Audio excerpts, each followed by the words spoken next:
Hey everyone. Feels a bit weird talking to myself, I guess, but let me share my screen and we'll get going with it. So my name's Chris. I'm the founder and director of BIG Esports, Australian company, startup functioning for around 2 years, just over 2 years now. And for me, my experience comes really heavily from the gaming and esports industry. So I've spent over a decade in this space as a whole and done a little bit of everything trying to find my right place. I've done a combined 6 years in PR and marketing for two different technology companies who've produced computer equipment, one of which was Corsair, whose headset I'm wearing at the moment. Another one was a Taiwanese brand called Thermaltake. And for both of these companies, I was either their first marketing employee or their first employee in the country, full stop, which is a great opportunity. I've been a semi-professional and top-level player in multiple different esports and gaming titles, was a commentator for a period of time. I helped to manage one of Australia's first ever professional gamers, who's now a famous commentator and content creator. Have run a $30,000 tournament as far back as 2010, which was quite big for those times, and done a little bit of everything else in the mix too. So been keeping quite busy in this space, but I left to create my own company in 2018 called Business and Games and reformed as BIG Esports. And we're in partnership with Australia's largest app and games development studio called Playside Studios. They have about 70 staff based out of Melbourne here, which I'm based out of as well in Australia.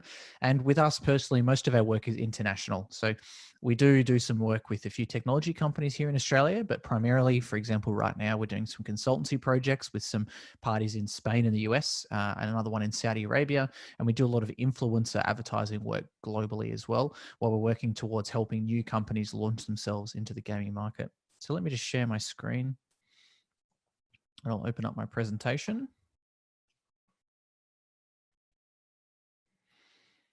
And also, I'll just try to bring up the Discord as well to see if there's any questions that might want to come through while I'm talking. I'll have that up on my second screen there too. So obviously, originally this talk was going to be about TikTok, and it changed to not be about TikTok. And here's the reason, really. So you might have seen in the news, India banned TikTok and a whole bunch of other apps that come out of China. They banned a few large games and something like 70 plus different apps as a whole. Some people are saying that could be down to the tensions between India and China. I'm not a political anything, so don't ask me on that. But also, some of the other data that's come out is around, the United States military asking their constituents not to use TikTok in the past. There's been some discussion around that in Australia, but also there's been this, if you spend any time on Twitter, you've probably seen people talking about TikTok ban within Twitter as well, and some of the things surrounding that. So, being someone who browses Reddit a little bit, like I'm sure some of the people watching here do, I've come across an interesting post that talked about some of the security concerns that have arisen when it turns when it comes to TikTok. So this is just a screenshot of a post that I made, which hopefully helps to run things down fairly easily for you. But for me, as someone who hasn't really taken my data, I guess, too seriously in the past, someone who tries to keep my private life and professional life a little bit separate, LinkedIn being my main platform, but understanding what different companies track of me, and being a millennial myself, usually we're just kind of, hey, things are tracked, who cares? But this one was a little concerning for me. So as the post that you can see on the screen here. So basically it says, are you using TikTok? Did you know that TikTok tracks your phone number, your location, all of your installed apps and previously deleted ones, all of your network information, which includes everything about your home wireless network or school or work, depending on where you are, and all of your phone hardware information as well. So the IMEI, which is a hard-coded number inside your phone, your CPU speed, your RAM, how much you have installed, et cetera, and quite a lot on there too. There was also one version of the app on Android, I believe, which could actually download a zip file, unzip it, and then install/run a bat file. And, to explain for those of you who mightn't be so much tech inclined, that's essentially how a virus works a lot of the time. You might go to a website, it'll download something, it'll unpack it, and it'll install it for you. So it gives them the ability to do that. There was also some versions of the app that would track your location every 30 seconds, whether you had the app open or not. That's been since removed. And one of the other concerns is that 30% of their data is stored on a server in China. And as I believe it was Alibaba servers, and as part of that Alibaba's end user license agreement, they say they can do whatever they want with any of the data that's on them, that's on their servers, whenever they want, sell it to whoever they want, use it for whatever purposes they wish. Also, they had some major security breaches recently where they had almost 1 terabyte of data was stolen. So this report was developed by Penetrum, which is a penetration testing company. There's been a few others that have backed up off there. Funnily enough, the Penetrum report was taken down on their website, but somebody saved it all into a Google document. So I've used that link a few different times. And it being an interesting shift, because, people are looking for the new thing. They're not just going to say, hey, all right, that's it, TikTok's dead, I'm just never going to use my phone again. So a lot of people are going towards Byte. Byte is one of the founders, is one of the co-founders of Vine, which is, the 5-second video kind of platform, or 5 to 15 seconds. Byte has become the new thing as well. If you scroll through Byte, like I have been, as of even yesterday, there's a lot of people coming over from TikTok, a lot of people from what they call alt TikTok, which is like alternative TikTok. They seem to be I know a lot of younger Gen Zs that don't necessarily like what the content on TikTok was in the past, and they're using this as an opportunity to disparage what TikTok was and what it is, etc. But yeah, it's an interesting case study. But that's the long form explanation to the short question, which is, Chris, why aren't you talking about TikTok anymore? So it's no longer a TikTok talk. So going on to the next slide, if it'll let me skip. So what I want to talk today about is LinkedIn, and I'm just going to bring up some of my notes here as well on the side, because there's obviously some Q&A, so I want to make sure that I cover everything that's going to be asked in the questions in the Discord to make sure that it's all good. So what LinkedIn is to me is my main revenue driver for my business. So my business partners, I met them through LinkedIn. My first 2 clients I ever signed over 5,000 US for of revenue, they are both or were both from LinkedIn. We receive 70 to 80% plus of our new business purely through LinkedIn leads and inbound generation. And this is done through my profile primarily, not through a business profile. This is done through sharing of information. It's done through connecting with the right people.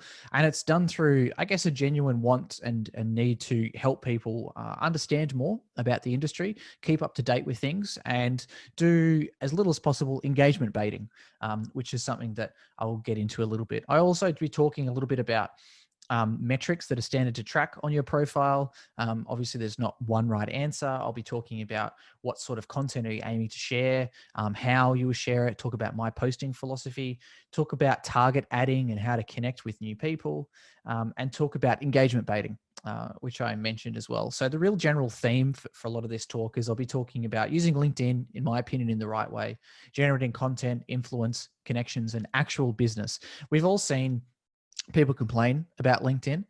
We've all seen people complain about Facebook. Facebook's full of boomers. It's too political. Everybody hates or loves Trump, etc. We've seen people complain about Twitter. All Twitter is about is cancel culture and people hating each other and spewing hatred back and forth and arguing in short form and, looking at clips and videos. We've seen a lot of people hating on Instagram. All Instagram is booty pictures and people trying to sell fake tummy teas and products and things that don't make any sense, right? So one of the common platforms to hate on at the moment is LinkedIn, and obviously TikTok as well. Sans the security issues, TikTok is full of just dumb kids doing stupid dances. So these are things that you see on everything. So I experienced this a lot from watching people from the outside, even in my industry, criticizing LinkedIn because my industry is quite new. There are people who try to take advantage of that. They try to share fake information, try to make themselves look like an expert without actually knowing anything, and try to get leads through disingenuous means or just get likes for their own self-gratification and fulfillment. But what I really want to talk about today is how I've actually been able to use LinkedIn, where I never planned to actually be a major revenue driver for my business, making a whole lot of fantastic connections and really being much of the reason as to where I am today. The same way you would, pay and spend time on Google ads or Facebook ads or something else like that. You can spend a bit of time on LinkedIn to actually generate something for you. The same reason why you could, or same example that you could spend a lot of time just scrolling through Instagram, liking all of Chris Hemsworth's pictures because he's a good looking guy.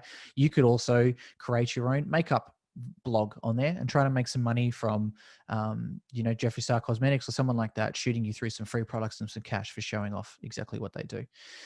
So just a quick overview here. This is my profile. Feel free to add me. My LinkedIn URL is Smithy Mayo, which is my last name with a Y, my last name with a Y plus my gamer name. And you can see basically what my profile is. LinkedIn tells you to set up your profile. I would suggest doing that. But to be honest, I barely ever click on anyone's profile unless it is to click on it and then see where they're working, where they've previously worked at before, and maybe look at their posts. But hey, if you want to write a cool tagline, you can do that as well. As you can see here, I've written esports, gaming, and influencer business, just because I like to keep it easy and straightforward. For me personally, I don't enjoy it too much when people say like, helping people make the best opportunities every day that could possibly ever be had or something. That's a terrible example, but, I try to stay away from things like that. And sometimes I like to stay away from, digital marketer at kazoo.com, because, if I'm from the outside and someone's adding me, I don't know what kazoo.com is. And I don't necessarily want to have to go there to find that out just because they've added me. And I'll get into a little bit of that later as well. And then like I started to explain as well, is a bit about the why. So, why you're on LinkedIn, asking why you're there. So, LinkedIn isn't enjoyment for a lot of people. It isn't a place to go and just hang out and chill out and be yourself. Maybe there is a bit of facade because, a lot of time there is in business. You can't be exactly the same as you would be, with your mates on a Friday night drinking some beers or some wines as you could be, at work on a Tuesday morning when you're crunch time and you're trying to get some projects finished. So just asking yourself that why. One thing that I've got here is the LinkedIn SSI, and you can Google just LinkedIn SSI and it'll come up for you straight away, which is a social selling index. And this is one thing that some people use to track how they're going on LinkedIn and whether they're doing the right things. Mainly this is around if you're wanting to make sales, as in you're doing a lot of outbounds. We don't do that ourselves too much. Here, most of my inquiries are inbounds coming into me. But, it might help to give you a little bit of an idea as to what you do and compare yourself to some other people. All right, next slide. And if anyone wants to ask any questions in Discord or wherever else they may be able to ask questions, I'm perfectly happy to answer them as I go because I'm quite used to a lot of feedback from people. So number one, engagement baiting. So engagement baiting is what you could see on the left here. It became a huge thing in Facebook for a long time, right? It's, 300 likes and the doctor will save the kid. And that was probably the first one. And then you saw a lot of clickbaiting. You saw Facebook crack down at articles that was like, 7 things that will shock you about Miley Cyrus's previous hairstyles. Number 5 is insane. Clicking through to something like that. What you see on LinkedIn is and this is something I've talked about in a lot of content before that I always tussle with inside my own head. People love to get likes, right? Like if you see someone with 400,000 Instagram followers and you've got 100,000, you go, man, I really wish I had 400,000 Instagram followers. It'd be so much easier. My life would be awesome. I'd have so many more people that could give me money or consume my content or something like that. But we all know that followers aren't equal. The same way that, if you wanted to, advertise your BMW to some people and you started spending money, really cheap activation money on 13-year-olds in the Philippines, yes, sure, you might get 50,000 views on your post, but there is no chance in hell you're going to sell that BMW because they're not the right people to reach out to.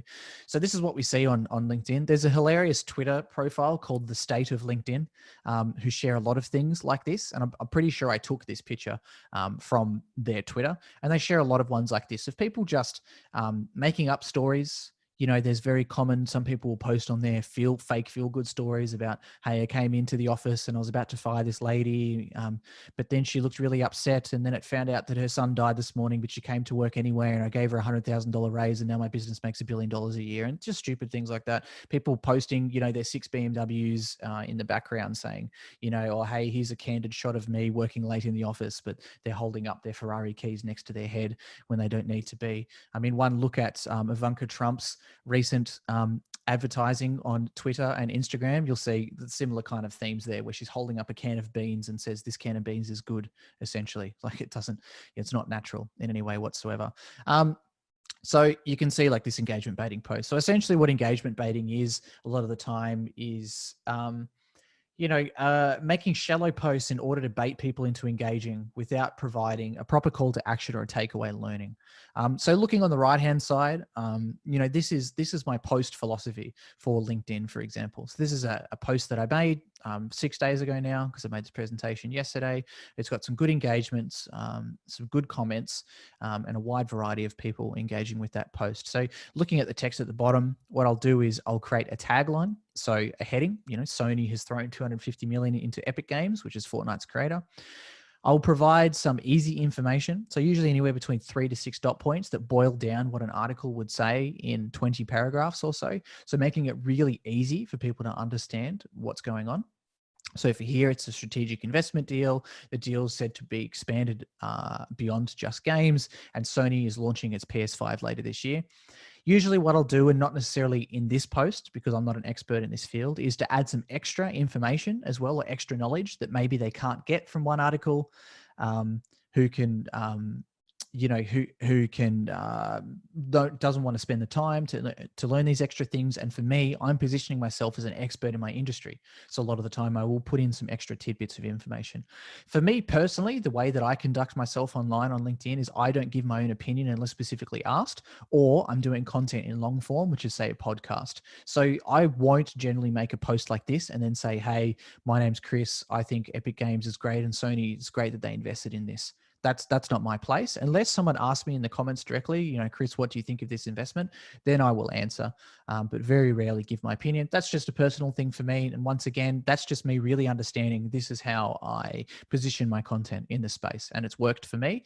But make sure you just stay true to yourself. Some people do a fantastic job of, showing who they are behind the scenes and giving their own opinions on things. And they get lots of business off that. They get lots of followers off that. They get genuine engagement off that. But once again, it's about staying true to who you are. And it's not about one day trying to be a person who's very serious and suit and tie wearing and only talks about, specific investments. And the next day, you're once again talking about Miley Cyrus's haircut.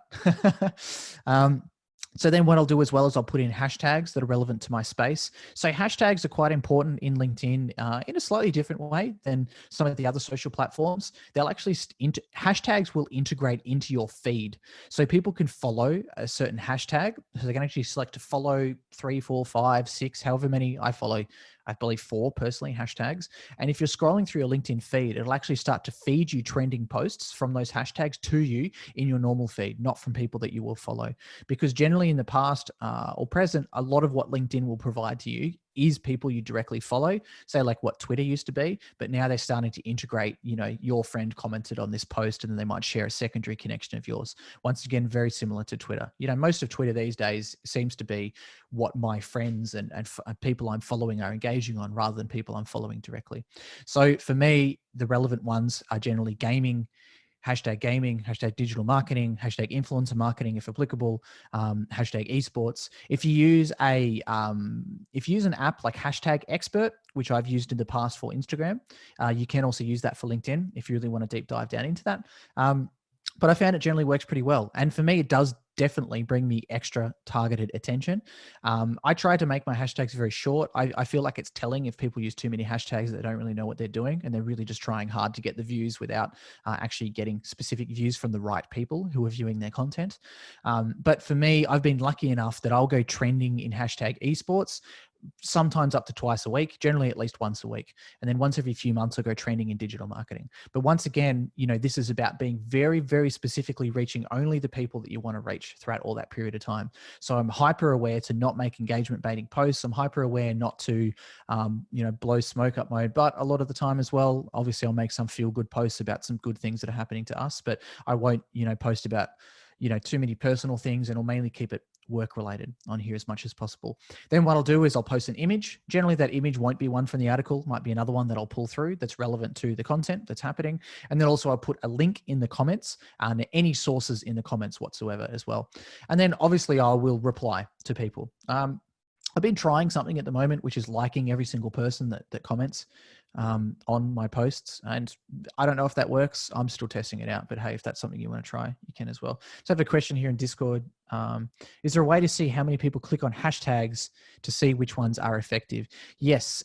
Usually on platforms like, Instagram and LinkedIn.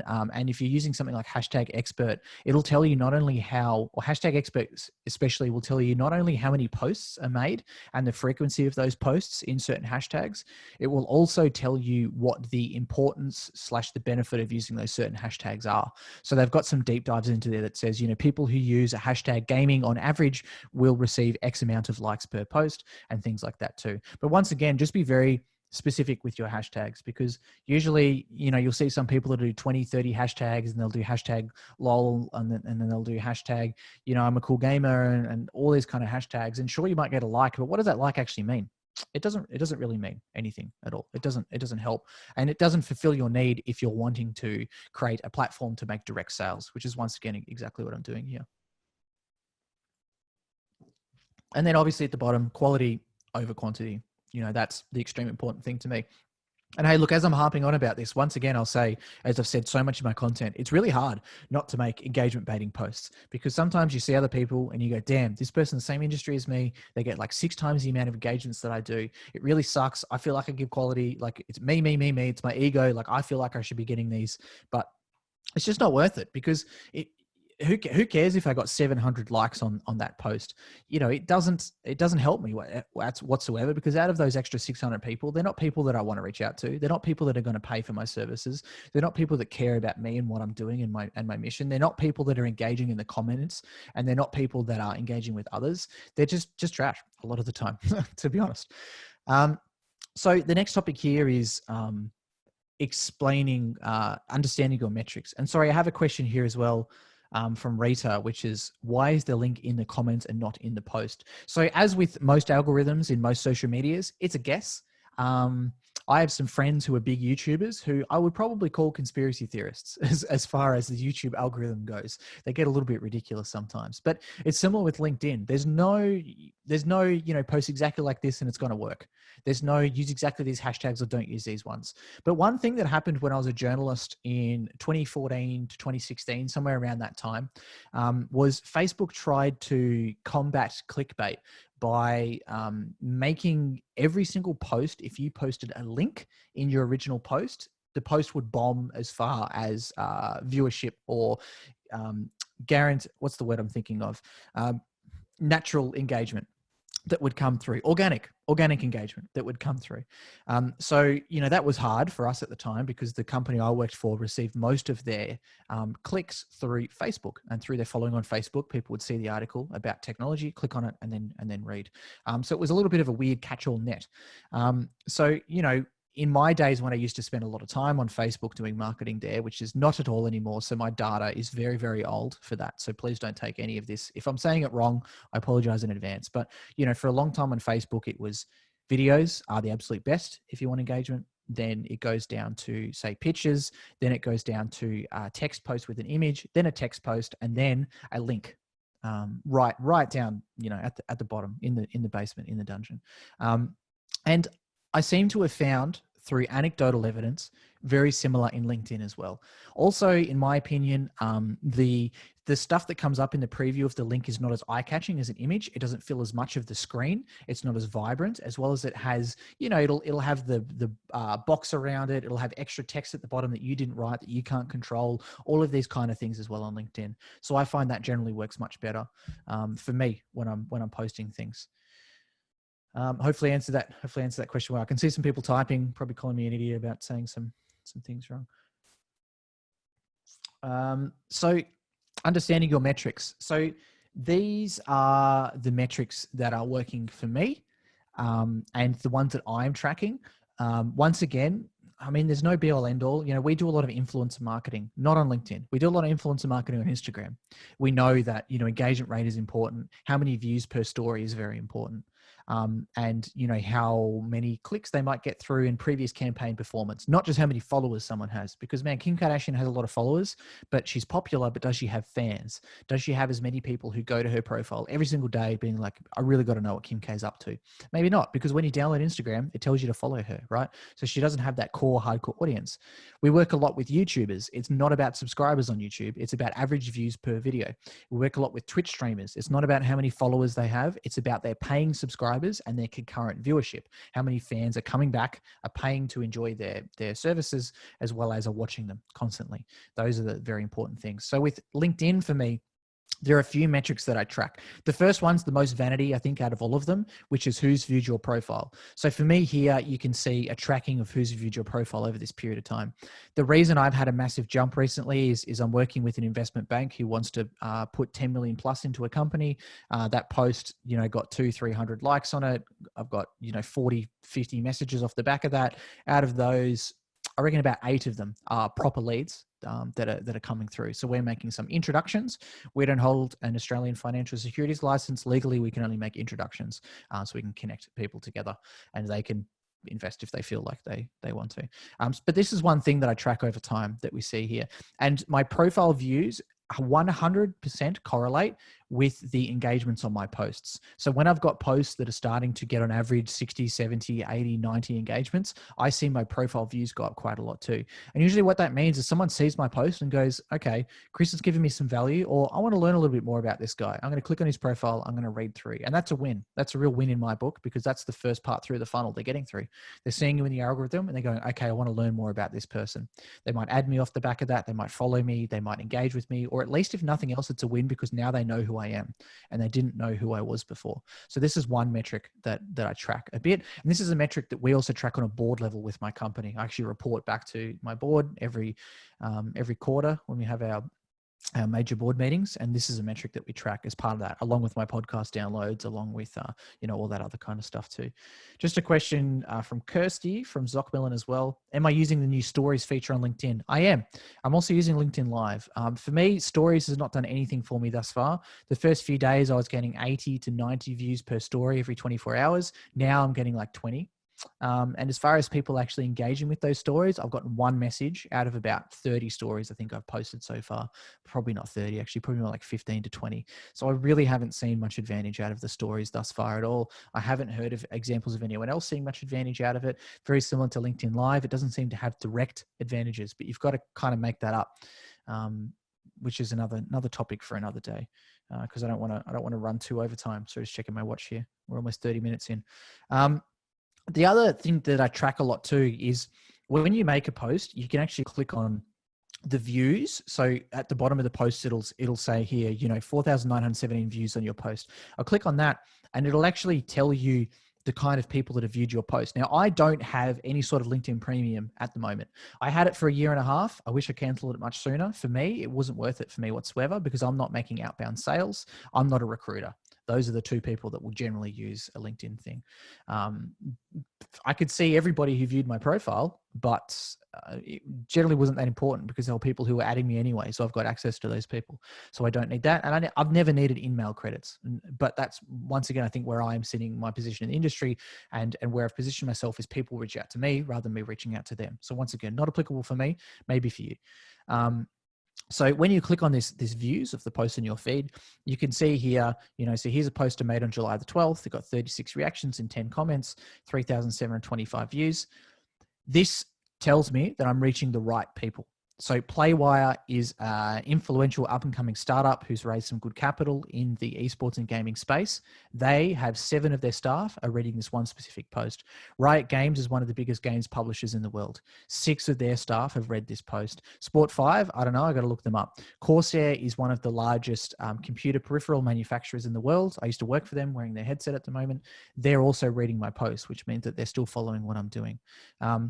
You can also see here, the types of people that are reading your posts as well. So for me, with what I'm doing, it's extremely important because I'm helping people enter into the esports industry and doing influencer campaigns. That means I'm good for salespeople. Salespeople want to make more sales. Executive directors, which means that I've got high profile people reading my posts, which is fantastic because that's who my podcast is aiming at. And they're the decision makers. Same with business strategists. They're the people that are looking at, hey, what industries should we expand into? I think you should expand into esports once again. Marketing specialist. So I'm reaching exactly the right kind of people. If this said UX UI developer, if this said social media manager, if this said, I don't know, some other examples, plumber, I'm not reaching the right people at all. So I can see here that yes, I'm doing the right stuff. My content's reaching the right people. And then also just for interest is, what regions of people are seeing the posts. So for me, a lot of our work is international. Our podcast, at the start was 99% Australia. Now we've got more listeners in California than we do from Australia, let alone, other parts of the US. So this as well just helps me to track some of that, but this is highly relevant as to when you post as well. I make most of my posts in the morning, our time.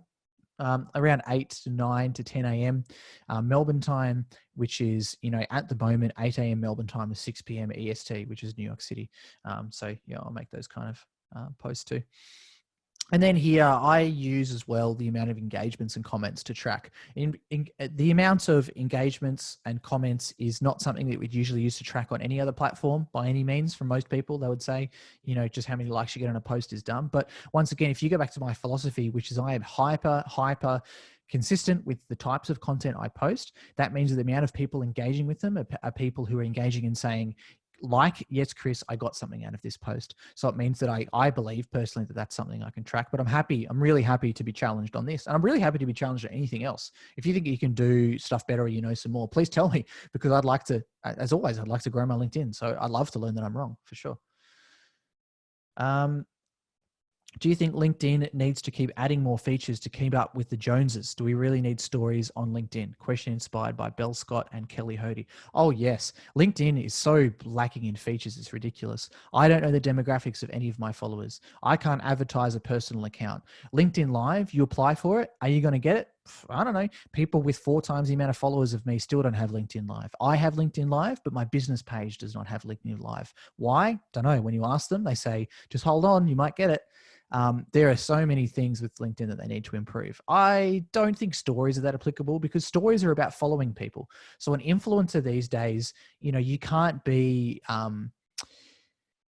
think about movie stars and the way that they do things. You used to just follow a movie star. Hugh Jackman would rock up on your screen in one movie per year, looking like a hunk of spunk up there, and he would be cool and he'd do a fantastic job. And then he'd scatter off into his Hollywood Hills mansion, wherever he lives, and you wouldn't hear from him again unless it was some TMZ beef. Now, influencers are the opposite. I've worked with some TikTok influencers in the past, obviously not anymore, who will create 3 to 4 TikTok videos per day, stream once to twice a day on TikTok, do Instagram stories, be on Twitter, making Instagram posts, be on LinkedIn, making YouTube vlogs once per week, because they just people want constant interaction and contact with them. But with LinkedIn, at least for me, people follow me to learn. They don't want to know what I'm having for lunch. They don't want to know what car I'm driving to work. They don't want to know specifics as to things. They want to know generalist information. They want to be able to follow me to learn more. So once again, for me, I don't think it works that well. I've tried some posts on there, but literally the only engagement I've gotten off a story thus far is a friend sending me a message about something that I posted. So, it hasn't been great for me, but there's definitely needs to be more features for sure.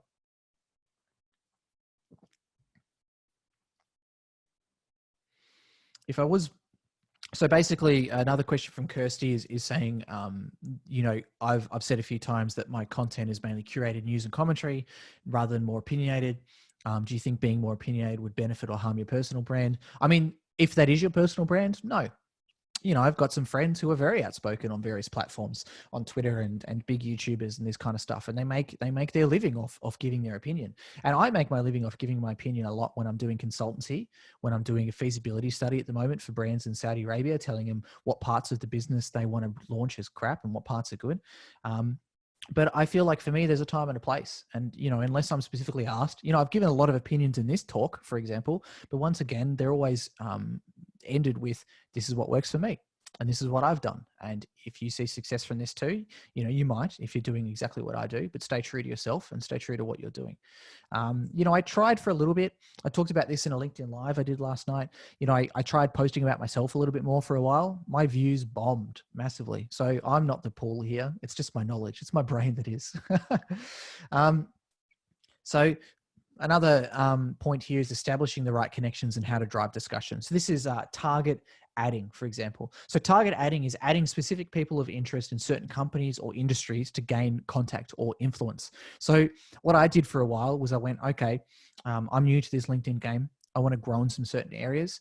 ESL is the biggest esports company in the world, Electronic Sports League, based out of Germany. They're owned by a Swedish publicly listed massive group called MTG. So what I did was I searched for them, or in this case, let's say Essendon Football Club. Let's say that you want to, let's say you have a company and you want to make some sales in the football realm.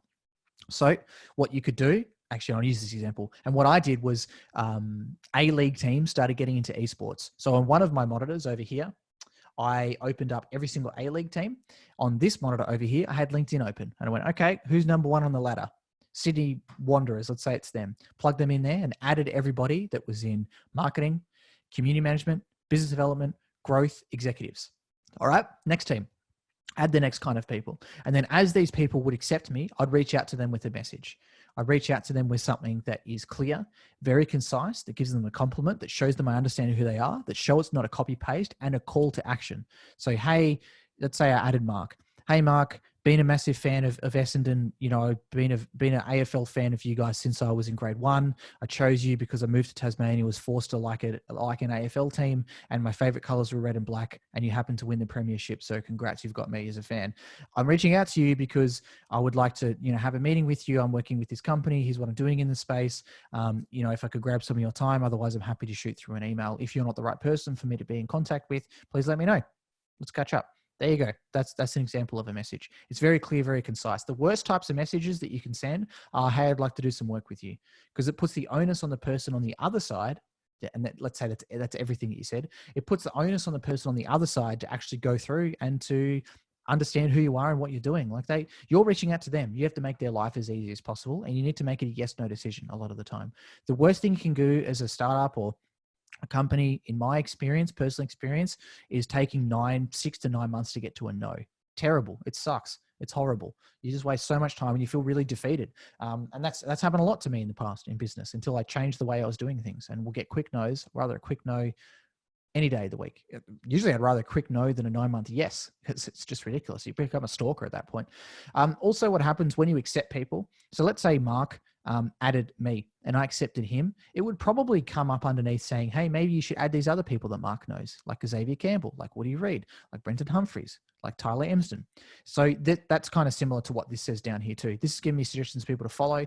So, a lot of the time you might do that. And that's how I met my partners, actually, Playside Studios. I was told by LinkedIn, hey, you might want to connect with these guys and girls. And I went, yeah, sure, whatever, I will. It turned out well for me.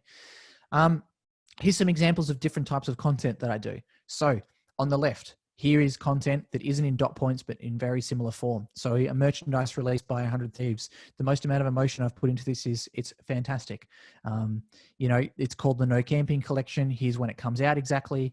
Here's some extra information that you won't get from any general article that's been provided about this. And this shows my knowledge in the space. 100 Thieves, for your knowledge, is an esports team. Drake, the rapper, is an investor.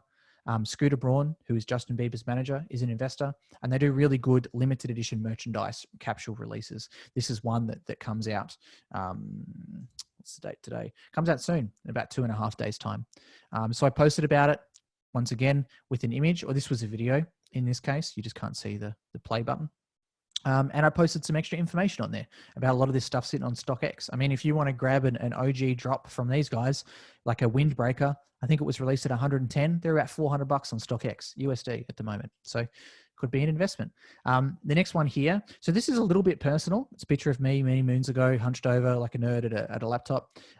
But it's a thought from the industry. And I found these generally happen a lot. So you know how sometimes you'll have those kind of shower thoughts about it? Imagine you're sitting there and you just go all of a sudden like, hey, why do people keep posting this on Facebook? Why does every single agency post exactly like this? Why do they use this word at the start? Why do they all seem to use this color? And then just make a post about that. And generally what you'll find is a whole bunch of other people will go, damn, I've been thinking about that too. And then you'll actually drive some good discussion. So what I did here was I talked about how, in my personal experience, cash prize pools might have helped to undermine a lot of the tier 2 and tier 3 competitive leagues. In esports, 15-year-old kids don't want to compete in tournaments unless they have a chance to win $1,000, which is crazy, because what kind of 15-year-old kid who's playing in a volleyball or an AFL tournament expects to win a chupa chup? Not many at all. Not many, if any, to quote a famous poet. But looking at that was just a thought I had. I posted it, and hey, And this is probably the closest to a personal opinion, but it's because it's experience that I've lived throughout this period of time. I made sure to really explain and articulate my stance on that. And then here's another one as well. So I do podcasts. We break down a lot of podcasts into 2 to 3, but it's about to become 6 different snippets. These snippets will become video, not audio only, because we do a LinkedIn Live that turns into a podcast now. We dual purpose, doing that Gary Vee effect, create one piece of content and make 60 pieces out of it. But this is what we'll do here. So I'll post these up quite well as well. I haven't found necessarily on LinkedIn that videos have performed better than text posts that have performed better than text posts with images. I haven't found anything like that, but I believe through anecdotal evidence that LinkedIn posts with links will perform not as well as others. So that's just my findings, kind of in that area as well. So once again, just posting quality as much as possible, and all hail to the new king, which is carousels. So a carousel is essentially what we do internally. This is done in Photoshop. These are 6 different images that are created in Photoshop and then are stitched together as a PDF in exactly this order.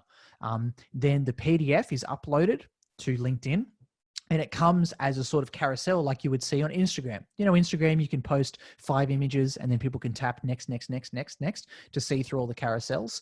This is like godly, absolutely godly on LinkedIn for exposure, for drawing information about yourself out, for gaining engagement, for reaching out to new people. And man, for business leads, like, woof, this has done so well for us. So generally what these will be is these will be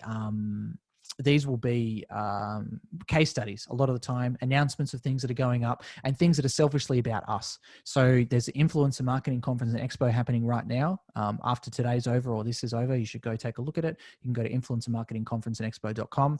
I'm not paid to promote this, by the way, but Clinton Sparks and I recorded a talk about this. This is the carousel that we launched to go out about that. I went trending in #esports because of this. Clinton shared it on his Instagram, went quite well. For those of you who don't know Clinton Sparks, he's a DJ and producer. He worked on Lady Gaga's Born This Way album. His songs feature people like P. Diddy and Macklemore. He is the VP of Business Development at FaZe Clan, the biggest esports team in the world. He brought into FaZe Clan Offset, the rapper, Yo Gotti, Ray J, who you may know from Kim Kardashian.